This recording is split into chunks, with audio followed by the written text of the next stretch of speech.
So, in regards to Hathor, I'm continuing to write the fabulous story, and it is really, really quite interesting.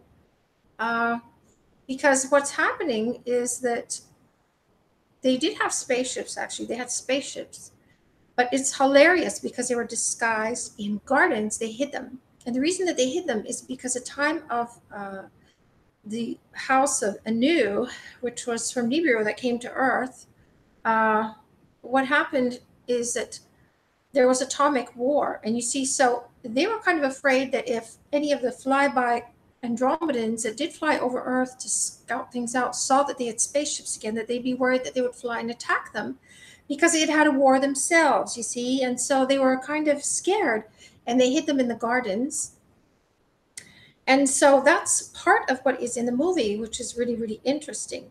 The other thing is that in the Bible, there's a bunch of really malarkey garbage about the four horsemen of the apocalypse and Armageddon, and then the number of the beast and all of this. It's total bunk.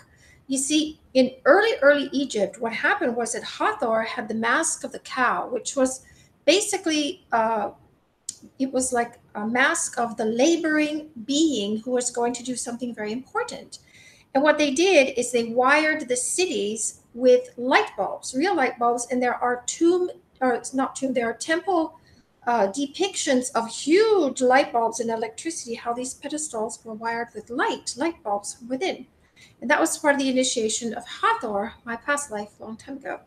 And so what happened is, as the cities got lit up, Karnak and Luxor and all these other places, they had, in honor of this great initiation, they had these masks of Hathor to show what it was, but yet it was hidden. So any visitors or intruders, if they came into the city, they wouldn't understand what the initiation was because all it was this big Hathor, sort of heart-shaped cow mask with these cow type of small ears.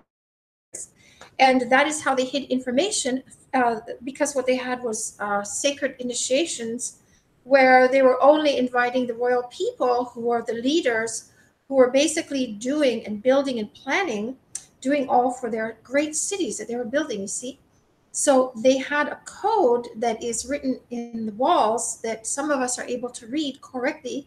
History will not tell you any of this. That's why the story belongs to me on her life and life of Horus the Elder, because no one really has decoded this correctly, including things like in Cairo, up from where the other cities were, they had pyramids and then the Great Sphinx. What was under the Great Sphinx, which wasn't talked about really to this day, was tunnels that led to their gold mines. So they had gold mines there. And then what happened is they mined them and they carted it up and through to the tunnels under the pyramids.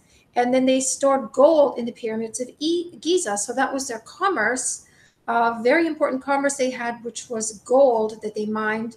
And they had for all of the cities to adorn their great artifacts and everything with gold. So there's a lot of interesting facts that are coming to light in the writing of Hathor. And the four children were very large-eyed, huge-eyed kids, and the reason they were born with extra big eyes was because they wanted to learn from Daddy the eye of Horus, which is, as we know now, the camera eye.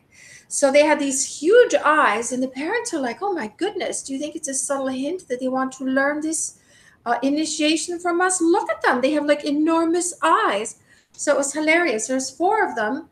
And so that will be told in the story as well. It's a very delightful story. You will love it, and great revelations about things hidden in history previously undecoded are coming to light in the writing of this great epic for Hollywood.